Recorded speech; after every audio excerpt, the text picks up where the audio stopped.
ہم آج ایک ایسی بات جانیں گے جس پر نبی کریم صلی اللہ علیہ وآلہ وسلم نے لعنت فرمائی۔ حضرت سفینہ رضی اللہ تعالیٰ عنہ بیان کرتے ہیں، نبی اکرم صلی اللہ علیہ وآلہ وسلم بیٹھے ہوئے تھے۔ ایک شخص اونٹ پر سوار گزرا جس کے آگے ایک شخص جانور کو چلا رہا تھا اور ایک شخص پیچھے سے اسے ہانک رہا تھا۔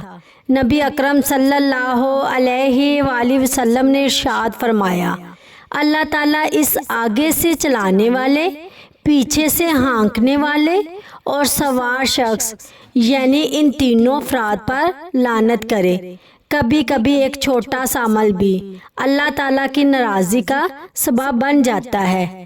یہی وجہ ہے نبی کریم صلی اللہ علیہ وآلہ وسلم نے امت کو ہر اس رویے سے بچنے کی تلقین فرمائی جس میں کسی بے زبان مخلوق پر ظلم یا بیجا سختی ہو۔ اسلام ہمیں یہ سکھاتا ہے کہ طاقت کا استعمال نہیں بلکہ رحم، نرمی اور انصاف ایک مومن کی اصل پہچان ہے۔ جو شخص اللہ کی مخلوق پر رحم کرتا ہے، اللہ تعالیٰ بھی اس پر اپنی رحمت نازل فرماتا ہے۔